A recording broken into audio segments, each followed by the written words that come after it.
नमस्कार. श्रीमंत शिवशाहीर बाबासाहेब पुरंदरे यांच्या 100व्या वाढदिवसानिमित्त आम्हा सर्व कलावंतांच्या वतीने आम्ही बाबासाहेबांच्या चरणी हे पुष्प अर्पण करतोय, त्यांच्याच शेलार खिंड या कादंबरीच्या अभिवाचनाचं. तेव्हा आपण सर्वजण शेलार खिंडचा आनंद अनुभवूया. ऐकूया श्रीमंत शिवशाहीर बाबासाहेब पुरंदरे लिखित शेलार खिंड.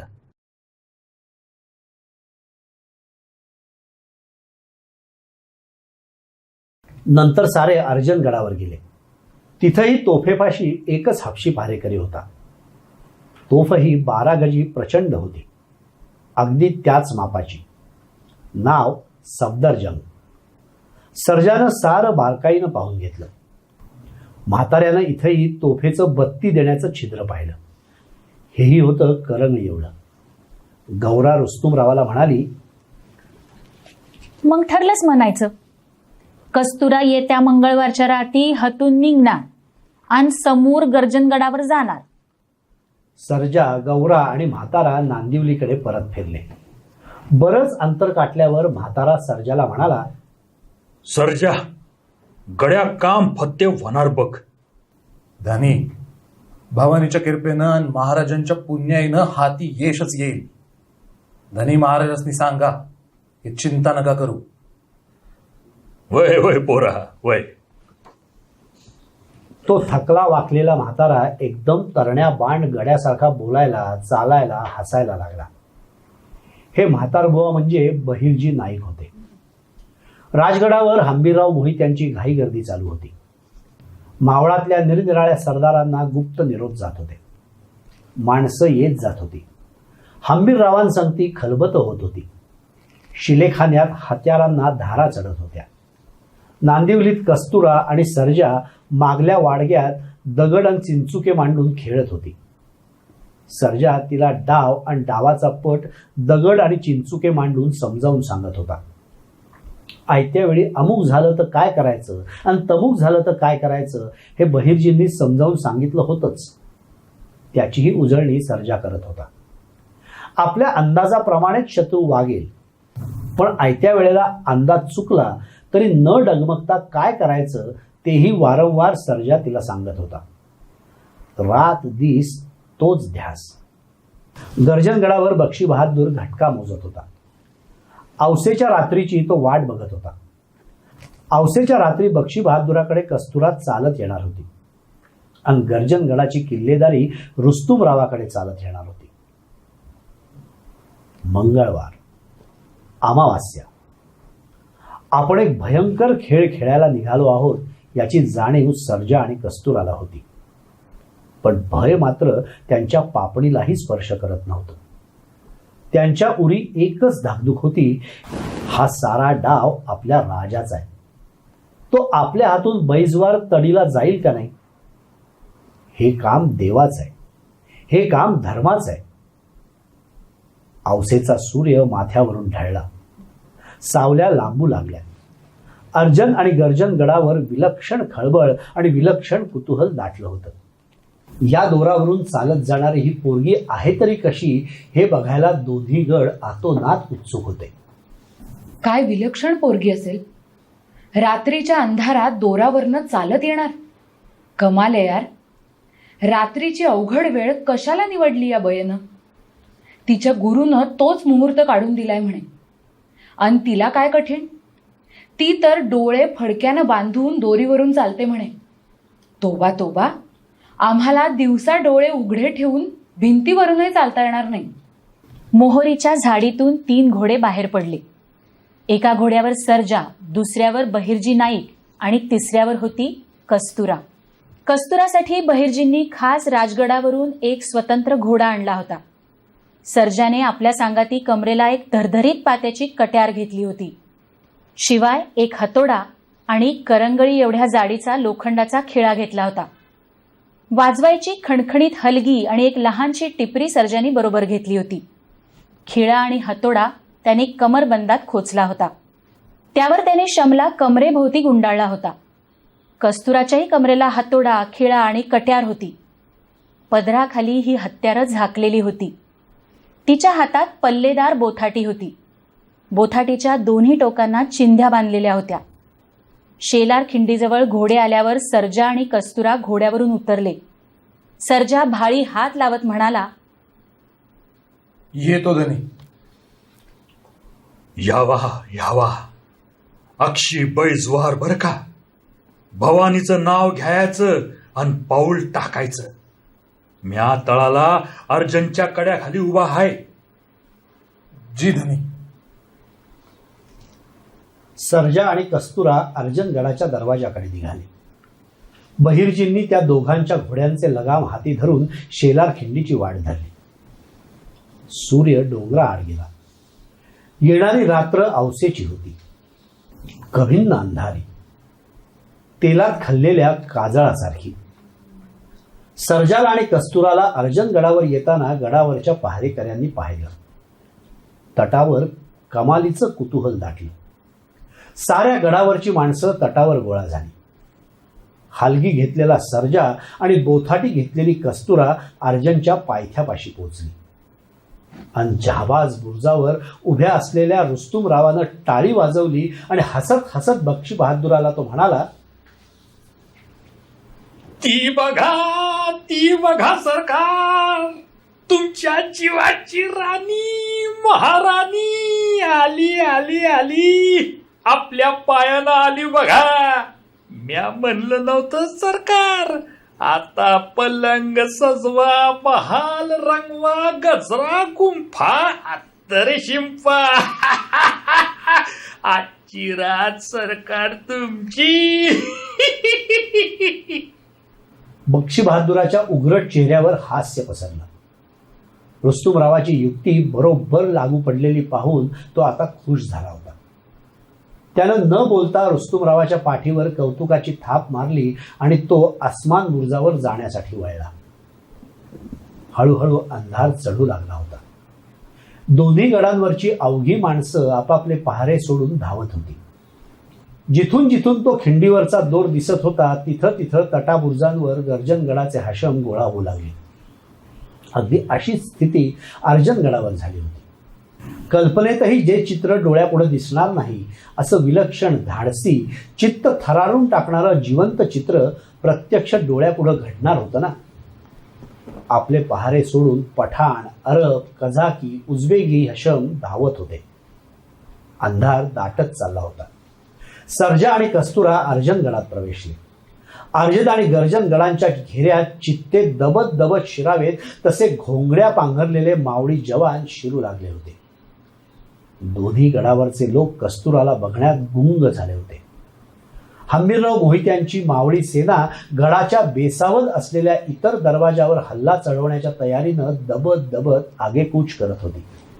हंबीररावांच्या हजार हजार मावळ्यांच्या दुसऱ्या तुकड्या शेलार खिंडीच्या उत्तरेला म्हणजेच त्या प्रचंड 12 गजी तोफांच्या समोर तळाशी दबा धरून बसलेल्या होत्या. जर का गडांना चाहूल लागली आणि त्या 12 गजी सलाबत आणि सफदर तोफांचा मारा सुरू झाला तर एक मावळा जिवंत सुटू शकला नसता. म्हणूनच ते 1000 मावळे तोफांची नळकांड खेळ्यांनी बंद पडायची वाट बघत होते. अर्जन गर्जन गडांना अशी ग्रहण लागत आहेत याची दोन्ही गडांना थोडी सुद्धा कल्पना नव्हती. रुस्तुमराव आणि बक्षी बहादूर आसमान बुर्जापाशी येऊन उभे राहिले. समोर अर्जनगडाच्या हिम्मत बुर्जावर नेहमीप्रमाणे मशाल पेटली. गर्जनगडावरच्या दौलत बुर्जावरही मशाल पेटली. दोन्ही बुर्जांवर नेहमीप्रमाणे एक एक हबशी जवान उभा होता. अर्जनगडाचा किल्लेदार अनुपसिंहानं बक्षी बहादूरच्या हुकमाप्रमाणे आपल्या हिम्मत बुर्जावर आणि जवळपास कोणालाही उभं राहू दिलं नव्हतं. बाजूच्या इतर बुर्जांवर आणि तटांवर मुघली सैनिकांनी गर्दी केली होती. या अंधारात ती पोरगी दोरावरून चालताना दिसणार कशी याची चिंता सर्वांना लागली होती. पण कस्तुरा गडावर आल्यावर तिच्या हातातली चिंध्या गुंडाळलेली बोथाटी सैनिकांनी पाहिली आणि बातमी पसरली की ही पोरगी जळती बोथाटी हातात घेऊन दोरीवरून चालणार आहे. आता तर कुतूहल हातभर वाढलं. कस्तुरा आणि सर्जा हिम्मत बुर्जावर सफदरजंग तोफेपाशी आले. गर्जनच्या आसमान बुर्जावर बक्षी बहादूर आणि रुस्तुमराव उभे होते. त्यांना समोर दूरवर हिम्मतवरती मशालीच्या उजेडात कस्तुरा फिकट फिकट दिसत होती. लांब लचक दोर, ती भयान शेलार खिंड आणि ती कोवळी कस्तुरा पाहून बक्षी बहादूरचं काळीज कळवळलं. त्याला धाक धूक वाटू लागली की ही अप्सरेसारखी पोर जर दोरावरून चालता चालता निसटली तर तर कसं होईल? माझ्या हातातोंडाशी आलेला घास मातीत मिळेल. हंबीररावांच्या मावळी तुकड्या तुकड्या झाडाझुडपातून अर्जन गर्जनच्या इतर दरवाजांच्या रोखानं पुढे पुढे सरपटत होत्या. दरवाजापाशी बुरुजांवर चढण्यासाठी त्यांनी शिड्या आणल्या होत्या. हिम्मत बुरुजावर कस्तुराच्या बोथाटीला दोन्ही टोकांना गुंडाळलेल्या चिंध्यांवर गोडं तेल ओतण्यात आलं. दोन्ही गडांवर उत्सुकता शिगेला पोहोचली होती. बोथाटीची दोन्ही टोकं शिलगवण्यात आली. जाळ ढणढणू लागला. काळ्या कभिन्न हबशी पहारेकऱ्यांपुढे गोरीपा नाजूक कस्तुरा बोथाटी घेऊन उभी होती. कस्तुराने साडीचा दुहेरी कासोटा घातला होता. पदर कमरेला खोचला होता. तिच्या कानातली भोकरं डुलत होती. तिच्या कपाळी कुंकवाची चीर होती. ती हसत होती. तिनं वळून सर्जाकडे पाहिलं. तो मोठ्यानं म्हणाला, घे भवानीचं नाव आणि भर मोर. सर्जाची हलगी कडकडायला सुरुवात झाली. टांग टांग टांग टांग टांग टिक टिक टिक टांग टांग टांग टांग.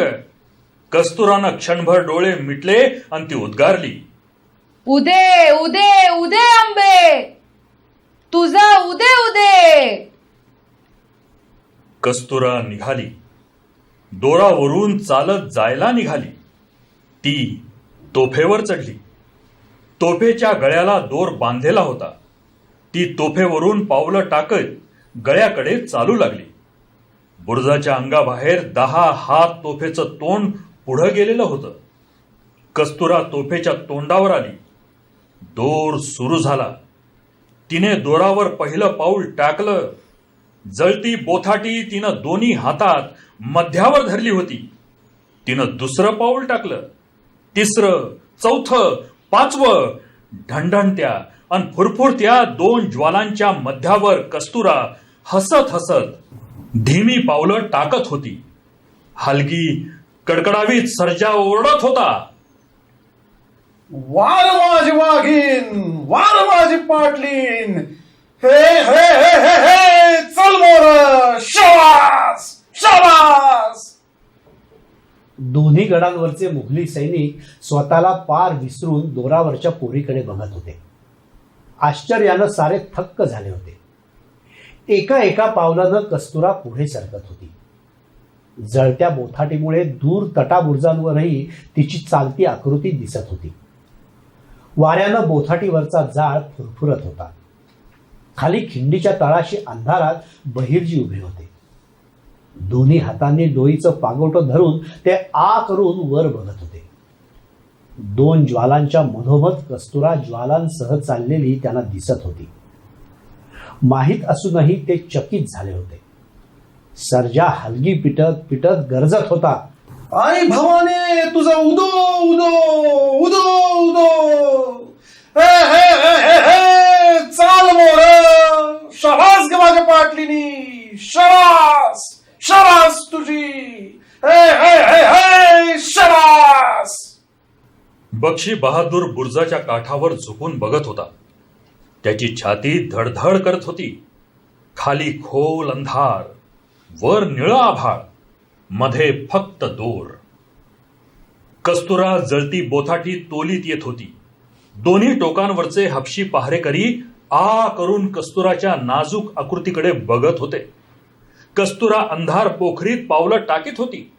हलगी एका निमिषाचीही उसंत न घेता कडाडत होती. दोर लवलवत होता. पावला पुढं पाऊल पडत होतं. जळती बोथाटी वाऱ्यावर फुरफुरत होती. कानातली भोकरं डुलत होती. नाकातली नथ हलत होती. बक्षी बहादूर एकटक बघत होता कस्तुराकडे. हंबीरराव मोहित्यांची मावळी वानर सेना दरवाजाच्या टप्प्यात येऊन बसली होती. मेटकऱ्यांची गस्त चालू असली तर काय होईल याची चिंता हंबीररावांना होती. पण सारे मेटकरी शेलार खिंडीच्या तोंडाशी दोरावरची गंमत बघायला गेले होते. नाही म्हणायला एक मेटकरी अर्जनच्या वाटेवर गस्तीवरती होता, पण मावळ्यांनी त्याला ओरडायच्या आतच स्वर्गात रवाना केलं. धारदार आवाजात सर्जा मोठमोठ्यानं गरजत होता. सर्जाच्या जिभेला आणि हातांना उसंत नव्हती. सारखा कडाका चालू होता. त्याचे डोळे तिच्यावर खिळले होते. खाली अंधारात बहिर्जींची मान वर बघून बघून अवघडली होती. कस्तुरा जसजशी दोराच्या मध्यभागाकडे येऊ लागली तसा दोर जास्त जास्त हेलकावे खाऊ लागला. जो तो धास्तावल्या मनानं आणि नजरेनं तिच्याकडे बघत होता. त्यांच्यापासून कितीतरी दूर अंतरावर ती अधांतरी होती. खाली भयान शेलार खिंड होती. कस्तुरा त्या हेलकाव्यातही शरीर तोलत तोलत पावलं पुढे टाकत होती. मृत्यूनं जबडा पसरलेला होता.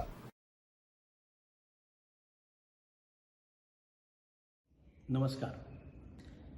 आपली कला, संस्कृती, इतिहास, साहित्य या सर्वाला वाहिलेले असे अनेक व्हिडिओज आमच्या या चॅनलवर उपलब्ध आहेत. हे तुम्हाला कधीही कुठेही बघायचे असतील तर काय करायला हवं हे माहितीच आहे. सबस्क्राईब करा, लाईक करा, शेअर करा बेलवलकर हाऊसिंगचा यूट्यूब चॅनल. नमस्कार.